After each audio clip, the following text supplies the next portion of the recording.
This episode is sponsored by Taylor Swift dropping a surprise folk album. This episode is also brought to you by the 2006 hit movie John Tucker Must Die. This is Sorry for the Wait. Here we go.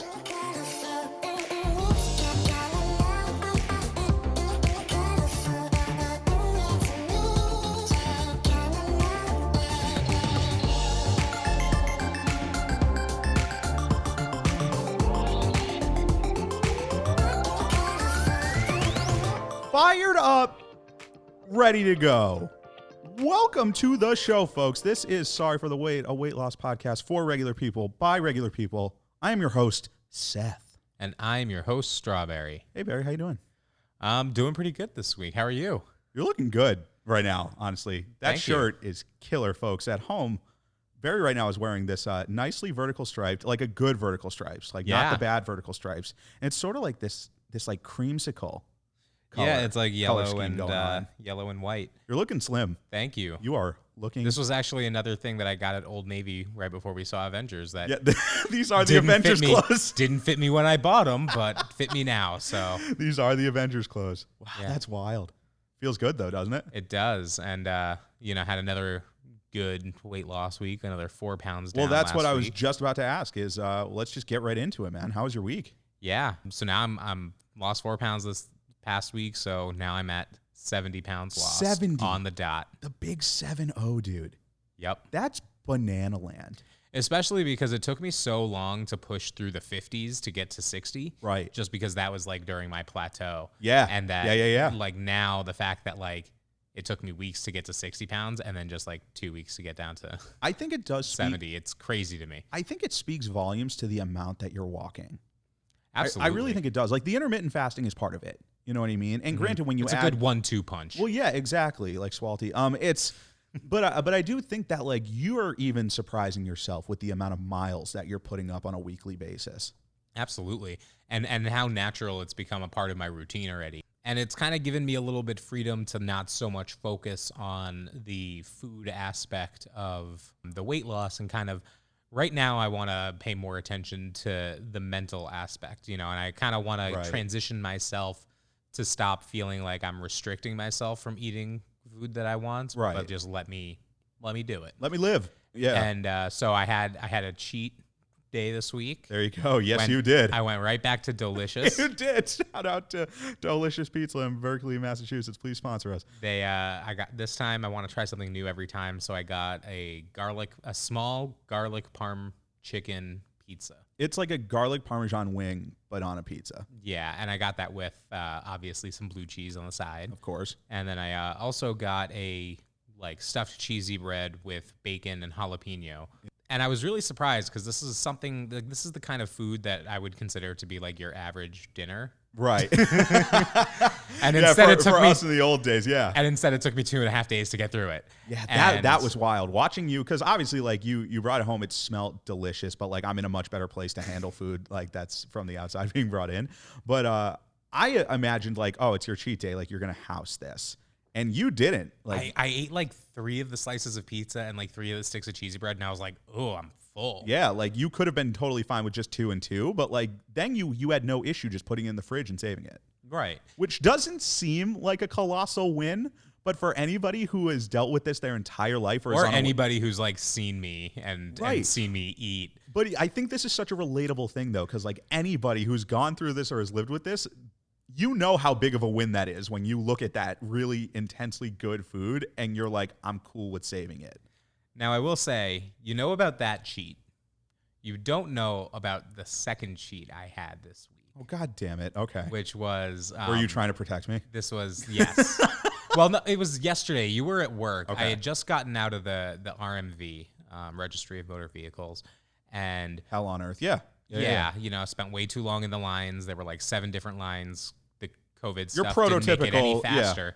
Yeah. So you got out of the DMV and there was a Taco Bell nearby. Oh no! And after last week, the breaking foods that Taco Bell was going to be retiring all of those items. I felt like I needed to, and I decided, you know what? Don't restrict yourself. Go for it. Worst thing that happens is you gain a little bit of weight this week, and you work get it it off next week. Yep. So like, okay, go in. Did you get the grillers, dude? I got one loaded potato griller. Usually I got like 2 or 3. Yeah, usually I got 4 or 5. Order. Yeah. So I only got one, and then I got a steak quesarito because those are really like the 2 Yeah, things those are the 2 staples that you're going to miss the most. Yeah, that you listed last week that really hit me hard. Yeah, they did. They did hit me as well, but that's good. And like, and a small Baja Blast. But you didn't think twice about it the next day. You were just like, I'm just back to doing what I do. Yeah, and you still lost weight. Mm-hmm. Wild. That's awesome. That's really. Well, I lost weight the week before this, so we'll find out. We'll find out next week if this cheat from yesterday is sticking to my thighs. But honestly, I expect to still lose weight, but I'm just like also at peace with if I gain a pound instead. Yeah. I mean, it happens. And especially like since that would be like an everyday thing for us, like that was like your celebration and it was only one of each. And whereas we have talked about on this show about $70 each Taco Bell orders. Yeah, and it definitely helps too that like now that I've been able to have it, it almost felt like I was saying goodbye to it. Goodbye, dear friend. Good night, goodbye, sweet prince. Potato griller. Good night, my You got me prince. through many a dark night. Oh, man. But that's good. No, that sounds like a great week. Yeah. How was your week? Shit hit the fan this week, Bear. Oh, yeah? I'm going to be honest with you. This was probably one of the most challenging weeks that I had. Weight loss, great. Okay? Still steady. So you're talking more about just in general, away from the... Exactly. Just kind of the in loss. general type of thing. So another 3 pounds down, 116.5.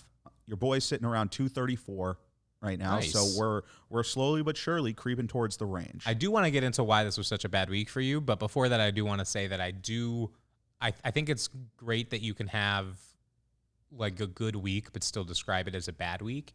And I feel like it sounds kind of contradictory, but I think it means that like you're not just dictating your mood based on what the scales tell you. That's kind of like the whole point of like this week. Like when I say shit hit the fan, like, yeah, the week was tough. Like it was challenging, but like, I mean, shitty is relative or like bad is relative. But the thing is shit hit the fan this week at my job. And like, I don't need to go into it, but like, I mean, I love where I work and I love showing up every single day and it's great. It's just like it's a really busy time for us and like moves were shaking, like things were moving and we were all just kind of like, it's just like a typical workplace. Things were hectic. There are ups and downs. Yeah, things are hectic and it's like that in every office. But in the past, if things got hectic at work or with anything else, the first place that I drove to was the closest fast food establishment. Right. And I would talk it out loud, like of how to like kind of rectify like the shit that's hitting the fan while meanwhile like poisoning my body with like just mass consumption. And so like that's what I always used to think was the solution because in the interim it made me feel so good. This time around it was like I didn't even really kind of recognize myself at first because it wasn't even something that I thought of.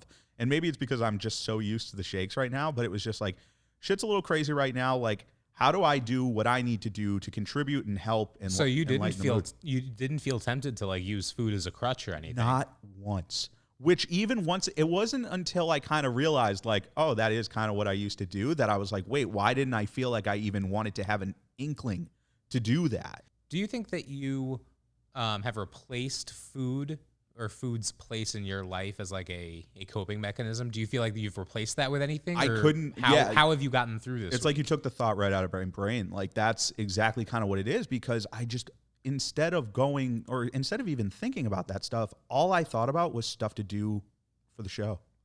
Like throw yourself into your passion. Yeah, like I directed my focus into the things that I enjoy working on, and I also enjoy my job. And so it was just more of focusing on like, well, let's try and think of something new that we can fold into the day job, but also just like all the things that we have planned and that we are planning.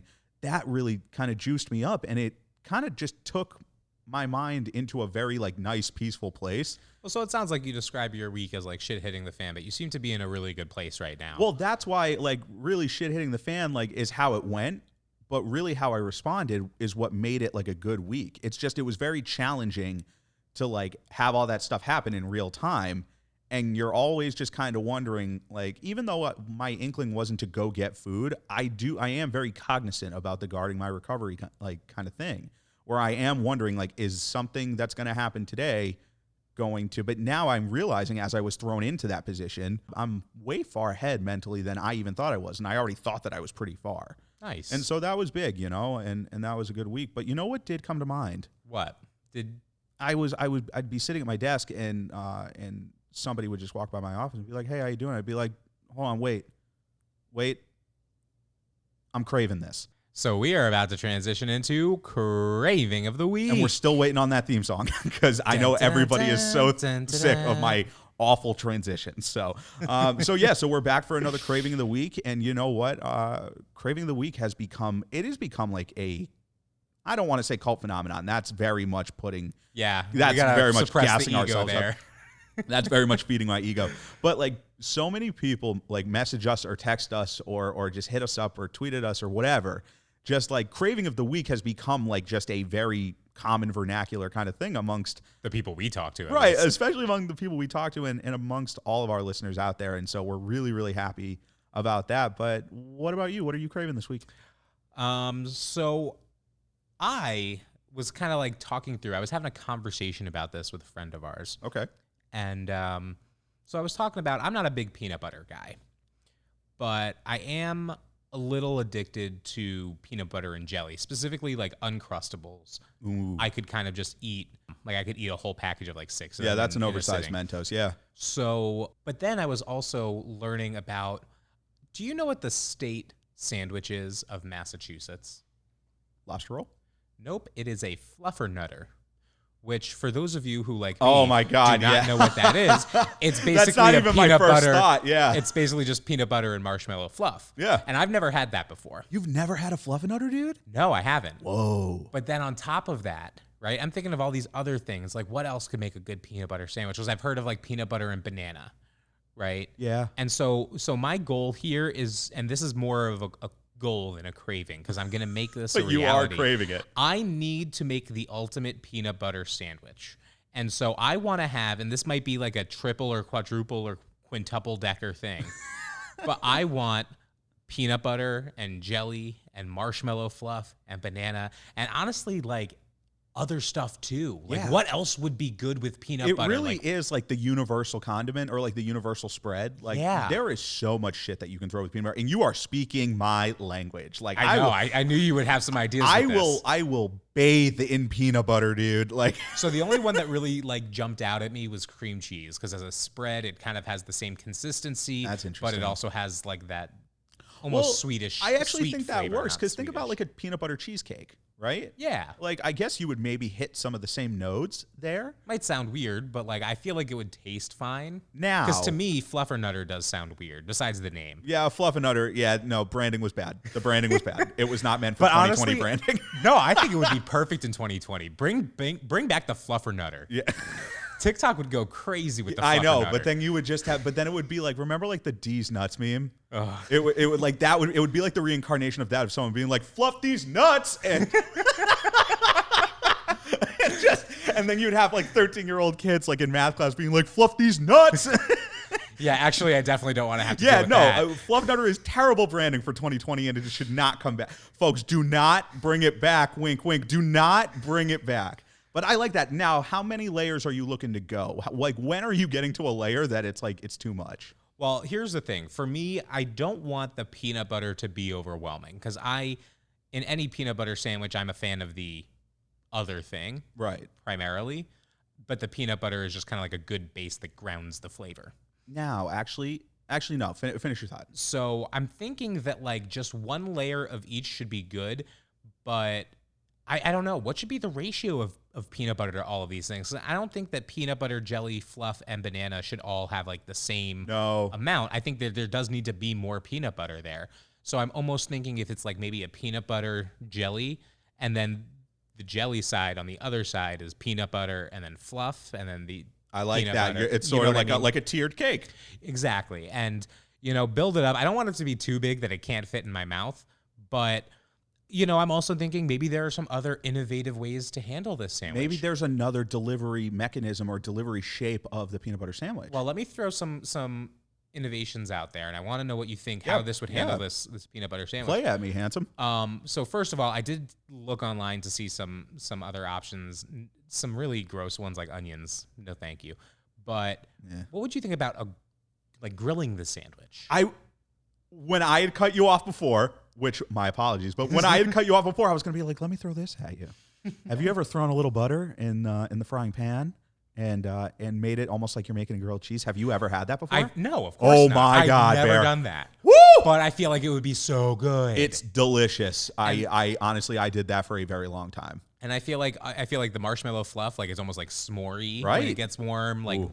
jelly, I can't imagine being You're gonna warm, have but I would enjoy it, I'm sure. You're gonna have a PB&J extravaganza one day. And then what type of bread? Because rye has a lot of flavor in it, but like I'm not a huge rye bread fan. Maybe I don't know. Maybe wheat and white just seem so plain. Maybe a sourdough. Ooh, sourdough. Right. I was thinking maybe a pumpernickel. You know what I'm thinking? I'm surprised you didn't say this because I mean this is something that I don't have ever, but challah bread Oh, you know what? Challah would be really good. would be really good. I think that would be incredible. So this is something that I like, this innovative craving of the week. I do like that, and I think that this is something that we're going to have to turn into a video now. So be on the lookout for that, hopefully, in the future. Yeah, watch me try to make a fluffer nutter jelly nanner sandwich with challah bread. Great branding again. So what's your craving of the week? So I mean, I'm out there again. You know, here's Seth on Seth Island. You know, just doing his thing, and so I just want you. I want you to walk with me, okay? I want you to walk with me on a hike. Okay, I'm excited. I like hiking. And we're going up this mountain, right? We're going up this mountain, and we're gassed, but we're pushing through because we're motivated, right? And we're making huge strides, and we're getting up this mountain, and then we are at the top of this New England mountain, looking over this serene setting. Okay, I'm with you. And then all of a sudden, you turn your ankle. In classic strawberry form. Is that something that needs to be a craving? But then here's the thing. As you turn your ankle and I go to help you, I mess up my bum knee again. And and we're both injured. This just sounds sad. I know. But wait, it's all about the comeback story. So I go to help you up. We're injured. We're not getting back down this hill. Nobody's coming to get us. I hope somebody knows we're there. And that's where I pull out my craving of the week. Okay. Because we are in dire circumstances. This is I want do or die. A hang glider made out of a Dorito. Come with me, Barry. Come on. Come with me if you want to live. Exactly. Come on. Let's go. We're getting off this mountain. And then we just saddle up the hang glider Dorito. Can it hold us? We're going to find out. So is there any, and then we eat it when we're done. Right. This is the hang glider Dorito is in case of emergency. Like that is a thing that. Does it fold? For easy storage, or no, am I carrying a whole gigantic? I kind of want it to have straps, and I wear it like a backpack. Man, I feel like that would be very bulky. It would be very bulky, but it would be a good workout. So I feel like I've earned it. You know what? That might be true. So what flavor are you thinking? So I think that different flavors for different seasons is how I want to look at it. Okay. So like in the fall, I'm going with the regular nacho. Okay, nacho cheese. Classic. Like that's my fall hang glider Dorito. Okay. Now, when we get into like that winter, like cold kind of thing, I'm going with spicy sweet chili. Oh, interesting. I thought you were going to go with Cool Ranch. I threw you a curveball there. So many people would probably think that spicy sweet chili is like a summertime maybe it would fit in the summertime, but for me, it's cold outside. You know, you just want to snuggle up. Warms you up. What warms you up like a spicy sweet chili Dorito, you know? And then springtime, right? So springtime, we're starting to get a little bit warmer, but we're not quite there. That's great for the spicy nacho. Because you're it's that prelude to the hot weather. You want the hot, you know. And then summertime is when your boy is vibing with Cool Ranch. See, I'm a Cool Ranch guy all the way. Like if I have the option between all four, you're going Cool Ranch every time. Every time. Actually, no. The sweet chili, the spicy sweet chili one's also really good. Getting introduced to those was life-changing for me. I don't like the other ones, like the spicy nacho ones. Like those are too much for me. Not for you. They're just a little too much for me, and I'm also just not a fan of the nacho ones in general. Not that they're bad. I'll eat them if they're there. Not my jam. So what other uses do you have for this hand glider? Oh, none. I've literally bought this 100,000 square foot warehouse, and someone's like, "What are you going to do in there?" I'm like, "I'm going to put a bunch of fucking life-size Doritos. Don't worry about it. And if you ever come back here again, I will erase you." And like, because I have to keep it secret, Bear. Like, I have. Oh yeah, like people aren't ready for that. This is the Bat Cave under Wayne Manor. Like this, like that's kind of what it is for me. And since they're kind of a one-time use, because I'm chowing down every time. The evidence is gone, and then I just have that Dorito dust on my fingers, and people are like, "Oh, you must have just been eating a regular bag of Doritos." little did you know, I just be gliding. I'm like Aang, just gliding around. But so that's my craving of the week this week, and that's another one. And, I like that. And folks, SFTW submissions at gmail.com. Send us in your cravings. We really want to hear them. But Barry, I need you to do something for me. Is it a new segment alert? New segment alert! Woo! We got to figure out something. Maybe I'll lay something in for that in post. But Barry, SFTW submissions has quite possibly been one of the greatest things we've ever created for this show. And we have been getting a bunch of submissions, right? Like people submitting cravings, people just asking random questions here and there. And it sucks that we can't get to every single one. Mm-hmm. You know what I mean? But the other night, we got quite possibly the craziest email that we've gotten so far. And it is spawning a new segment, which is mainly, it's called Hey Big Guys. Now, Barry, do you want to care to explain like what Hey Big Guys is all about? Yeah, so think of it as, Ask Seth and Strawberry. Yeah. The advice that we probably shouldn't give, but like we're gonna put ourselves out there and tell you how to fix these problems you got going on. We want you to ask us questions that are very real scenarios, but that we are going to provide probably like wrong answers only. Yeah. But you always started off with just, hey, big guys. Hey, big guys. Hey, big guys.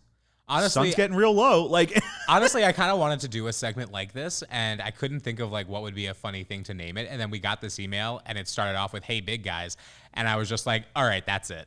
And so, folks, this is the inaugural "Hey, big guys," and we're going to take our best shot at this. And so, here's the email: Hey, big guys. Over the past year, I've been getting healthier and steadily losing weight. I found the right things that work diet and exercise-wise, but keep it pretty strict. And that's where my issue is when I write this. My girlfriend and I just bought a condo in a complex here in California. We moved in about 2 weeks ago, and our neighbors are all great. Congratulations. Our next door neighbor in the complex is this old German man who is really, really nice. When we first moved in, he brought over homemade strudel that was out of this world.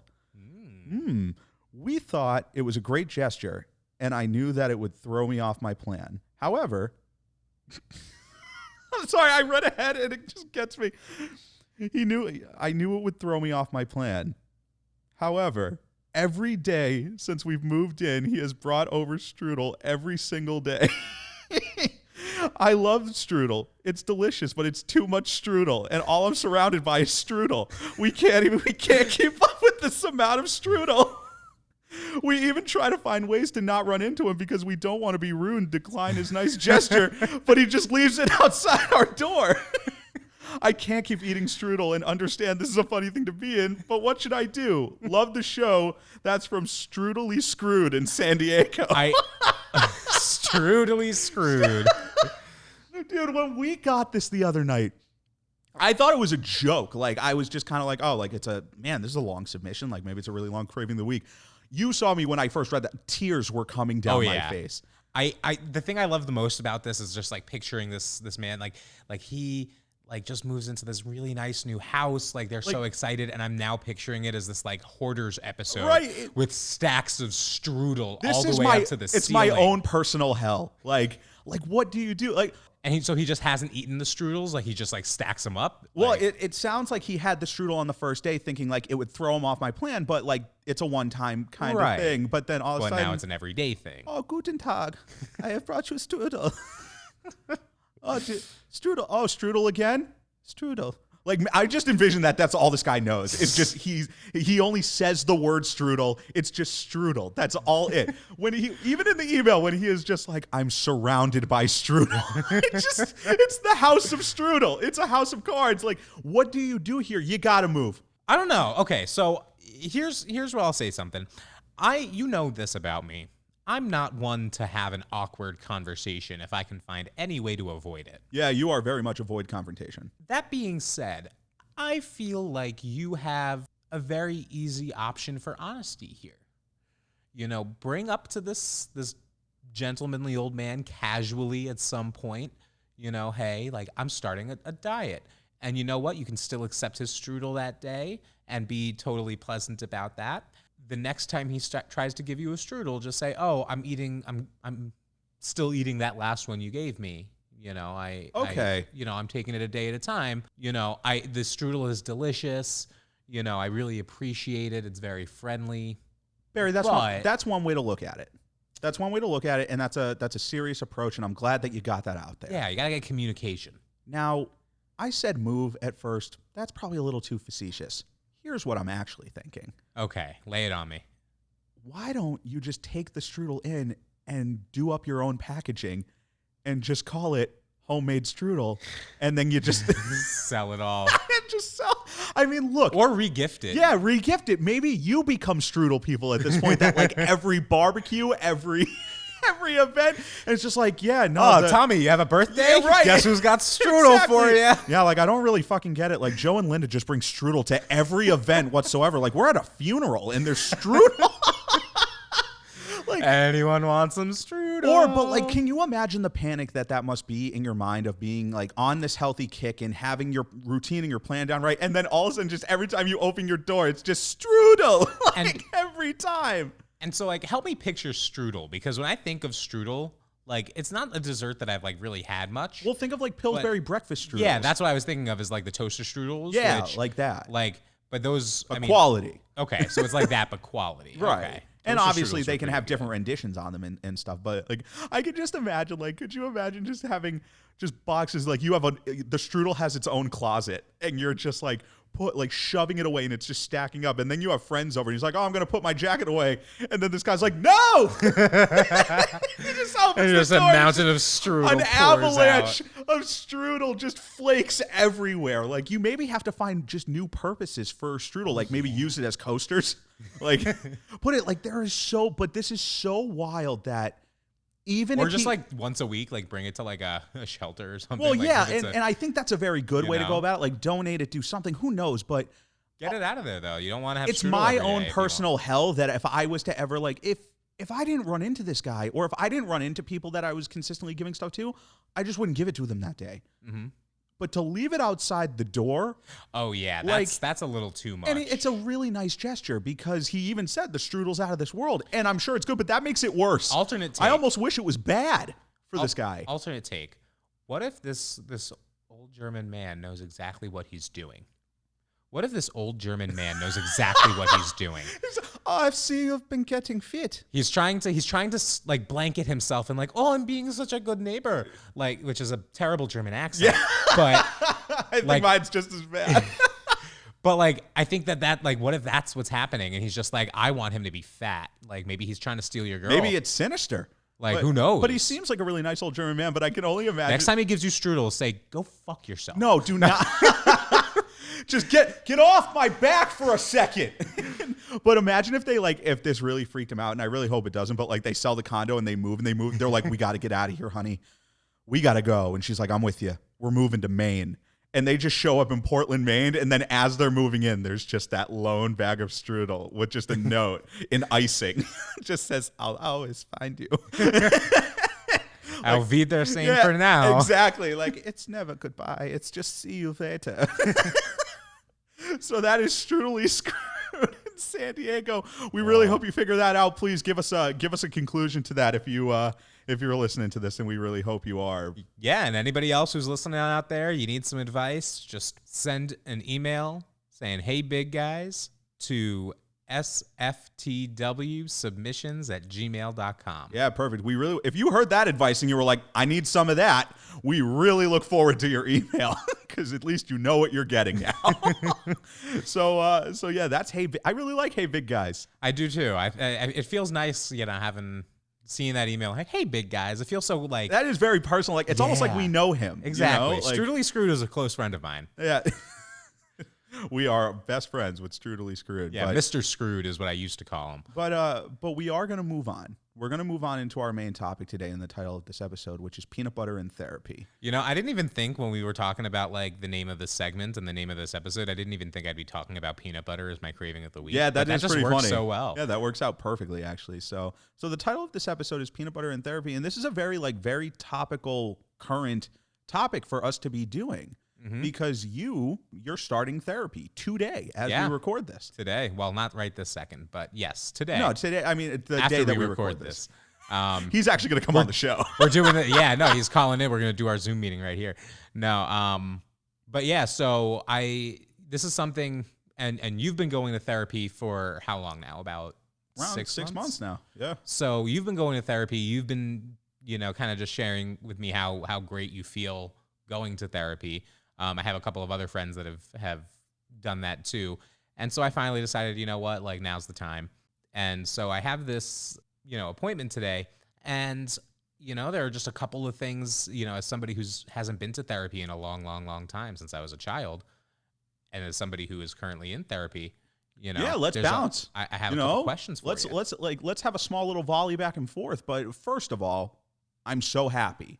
I'm so glad that you're doing it, because I am of the firm belief that everyone and anyone who is on a weight loss journey of any kind should be having professional mental health help along the way as you do it.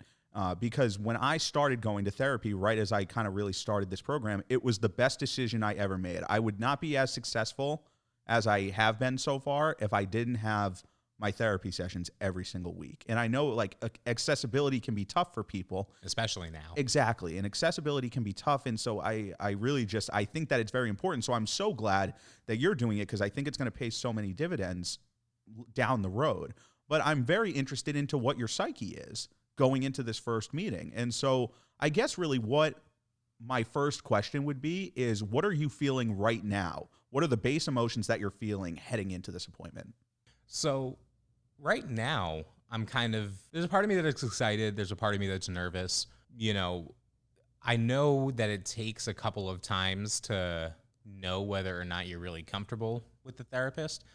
So right now, I'm just kind of nervous about, what these first few sessions are going to be like. Yeah, and I can tell in the way that you're answering too that your mind's just a little scrambled, because like I think you're just thinking about a lot of different things. But I think that what you hit on of it takes a couple of sessions is the most important thing. Yeah, and I'm gonna give it like one of my friends told me 3 to 5 sessions is like the perfect time to know. And when I first started, and this was a couple years ago, and I went and saw somebody, I did 4 sessions with them, and it just wasn't the right fit. And just because, so say you do these 3 to 5 sessions, and you're just not feeling that kind of connection with the therapist that you're seeing, that's okay. That's not on you. You know what I mean? Like, I think so many people will see a therapist and they think that the lack of connection is their fault. Right. And then they're discouraged from ever going back to therapy, because then they're just like, well, if I can't mesh with somebody who's a professional, how can I? That's not how it goes. You need to find someone who complements and fits you. Right. And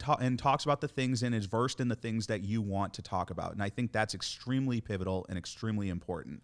So I actually have a question for you. Yeah, absolutely. So I guess like the first thing is, when I talk to this guy, where am I even going to start? Because there's part of me that kind of wants to just like start at the beginning, kind of talk about like my childhood and growing up and everything leading up to where I am now.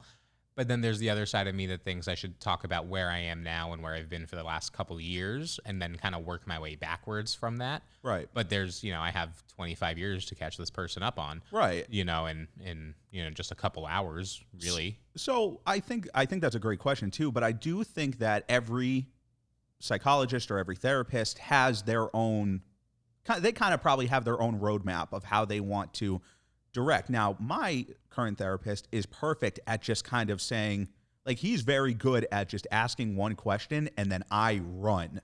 Like, it doesn't even need to be like he doesn't even need to guide me. I kind of guide where it goes. But when we first started, I really enjoyed that we had a phone call before we first met, before we first had our appointment. And he basically just said, what's going on right now? Which I thought was very, very relevant, because I'm starting right now. Like, I'm finally in a place where I really want to start to see somebody consistently every week.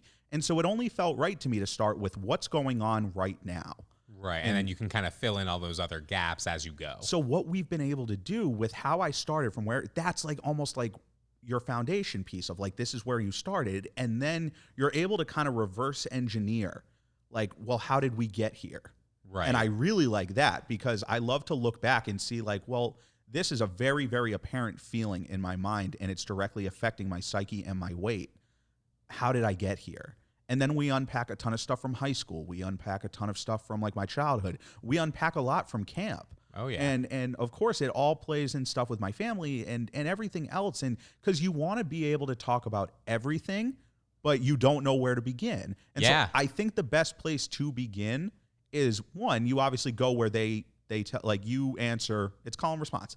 Whatever follow they their lead on it because they know better Right. about how this works than But I do. I do think that there's something to be said for starting with where you're at right now and being able to reverse engineer it, because then it helps you kind of build this sort of map of like, oh, well, that's how that affected me. So was there a moment for you where you just kind of like knew that this was the right person for you? Yeah. Yeah. It was probably by my third session. Yeah. I really knew, like, the first two went extremely well, right? And I was really pumped, and I was just in the beginning of the program, and it got me juiced up, and I felt like I was doing the right things. And the third session is when, because you're naturally guarded. You're going to be naturally guarded when you go in there. Even if you think that you're feeling vulnerable enough to share as much, you're tight. Everybody feels tight when they first go in. At least that's how it's been in my experience and from people that I've talked to. Session 3, I switched up where I sat. I sat in a comfier chair. I like kind of leaned back, and then I just let it all out. Like, I unleashed just like a shit ton of like really personal, really dark details of what I had been going through. I mean, we had talked about how I almost came to a very, very serious consequence at one point with my mental health. And at this point, I'm swearing like a sailor. I'm just talking. It was at that point where I didn't even think that I was answering a question. I was just talking like I normally talk. I wasn't calculated. I wasn't. And once I kind of realized, like, oh shit, the jukebox is just banging right now, and it was so natural. That's when I knew I was like, this is my guy. This is my guy every week, and that's when I really knew. And it's different for everybody, but I think once you feel yourself have that level of comfort, then you're just like, this person's on my team. And that's how it always feels like. Are you worried about that at any point? Are you worried about any kind of judgment or any kind of weird look from any story that you might tell in your past? Especially to do with your weight. I typically, like, I kind of have the outlook, and I know this isn't always true, that, like, I'm not going to be going in there and being, like, I'm not going to be the most out there client that any therapist has ever had. Right. You know, there are definitely things, you know, around my life that are pretty out there.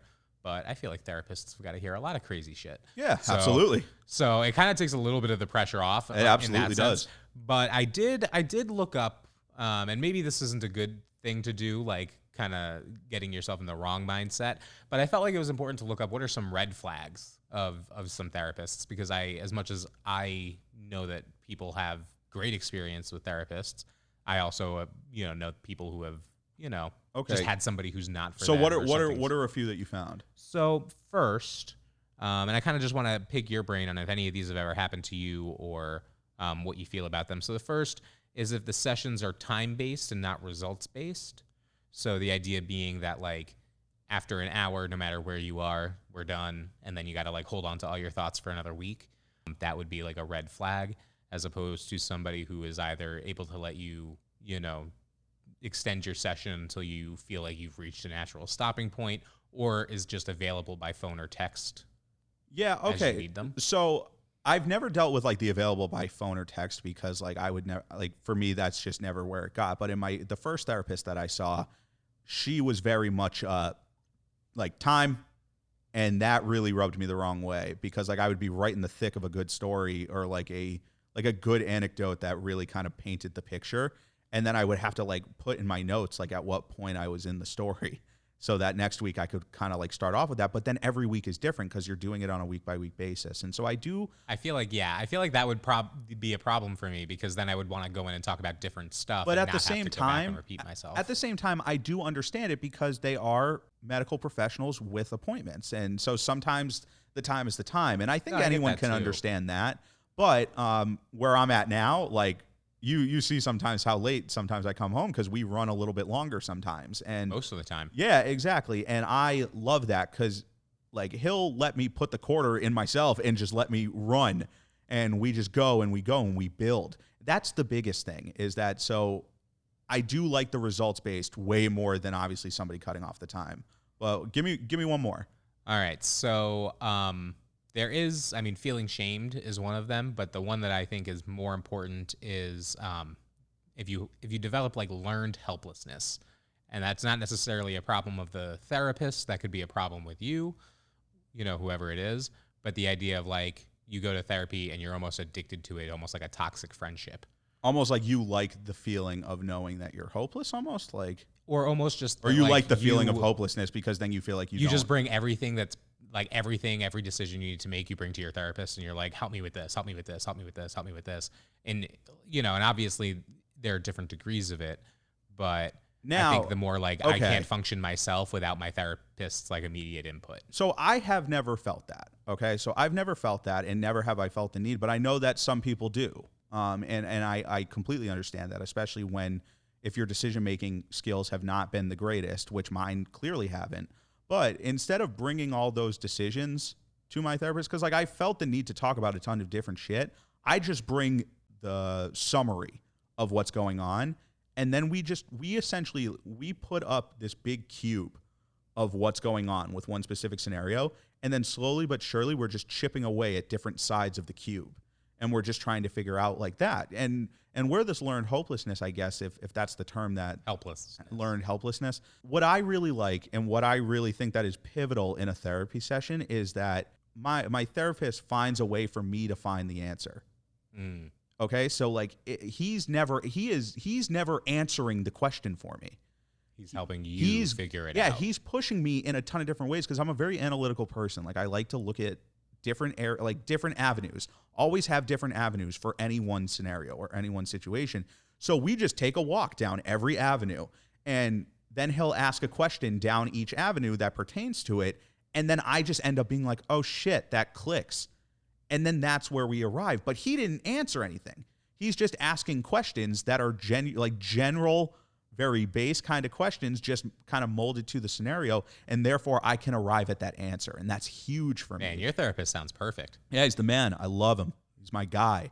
And so that's a big thing. But where weight loss intersects with therapy is motivation, which we're just coming off of talking about last week. My therapist and I, we talk about all the time about from when I started to now. And just how motivated I've kept becoming as I keep seeing him. And we both talked about how like I'm not as angry anymore. And I never used to show too much anger. Yeah, that's never a word I would use to describe it. But as we unpack things, because it's just something I didn't talk about. You just bottle it up. I kept it on, and I could put the mask on, and people would think I'm fine, which is extremely unhealthy. But I'm less and less angry, and I'm more and more motivated. And I think with weight loss, that's so huge because you need to stop being angry at yourself, most of all, because that's where the bulk of my anger came from, was just being angry at myself. But instead, we're unpacking that and understanding that like anger is a very natural emotion that everyone should feel. There are things that should anger you, but you don't need to be angry at yourself 24/7 because of your size. And being able to unpack that and have a sounding board to go off of those things with, and to dissect some of the really dark shit that I don't like talking about, but that's necessary to talk about, it makes me less angry that I was feeling those things. And that's an interesting perspective. And I think that's something that therapy provides that I think has been so missed in mainstream coverage. Like we need to not stigmatize mental health, and we've made such significant strides, but we just need to keep that going. Yeah, and there's still like a long way to go. A very long way to go. And I think the last thing is as you go in, are you hoping to get, what's probably the biggest thing that you're hoping to get out of this? Are you talking about out of therapy in general, or are you talking about today's appointment? I want to talk about therapy in general, if you can kind of surmise it. Are you looking for a running journal of your thought process, which is how I've looked at it? Are you looking for answers to a question that you may not even know what the question is? Are you? Yeah, I guess it's for me. There are a lot of things that I guess just like talking out loud helps me kind of like make sense of different things. And you've seen that. Right.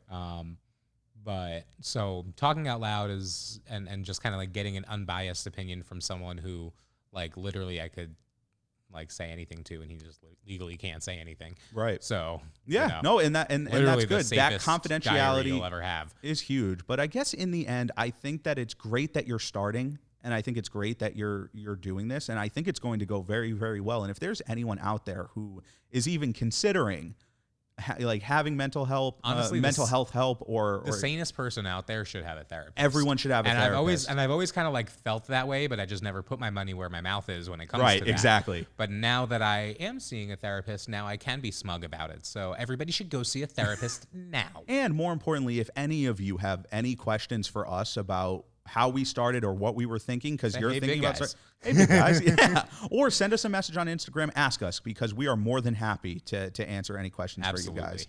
And so that's another main topic down, a little heavier, obviously. I mean, and that's a little bit lighter than it would have been if we did it a few weeks ago. but I think it's very necessary to talk about. But you know what's funny? I have this weird kind of thing that I kind of want to try if you're up for it. Do you want to call our boots on the ground correspondent who's at camp right now? Absolutely. Let's see what they're doing over at that camp. Let's see if we can get in touch with our boots on the ground correspondent, Nick, who is at camp right now.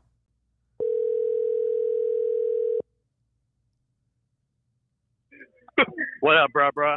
Hey, Nick, it's Seth and Strawberry from Sorry for the Wait. How you doing? Hey, Nick. Hey, I'm doing pretty good. How are you guys doing? Can you give us a report for Boots on the Ground? What are you doing right at this moment? Right at this moment, I am playing mini golf while I'm forcing my campers to run suicide for the entire hour. Sounds good. Nice. Thanks for the update, Nick. We're going to get back to the show. Thank you. Hey, no problem, guys. All right, bye. Bye.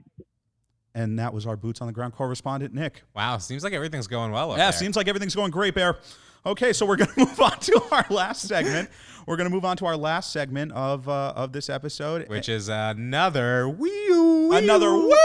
another new segment. We are just popping out new segments to see what sticks. Yeah, and honestly, I'm excited for this one because, well, it's don't knock it till you try it. This is a very original. This is you. You pitched this, and I'm very, very excited for it. Well, and the origin started because I was thinking of something that we used to eat when we would be in the Poconos. We would go some mornings to this place called Bagel Experience, which had some really nice New York bagels. Some of the best bagels I've ever had. And one of the things, and you put me onto this, when you first said it, I think I looked at you like you were certifiably insane. I think you almost tried to kind of hit me in the nuts because you thought I was doing a bit. But then I tried it. So a sausage, egg, and cheese with cream cheese. Yep. On an everything bagel. Sausage, egg, and cheese with cream cheese on an everything bagel. And I remember smiling so big because you were just like, no. And then I got it.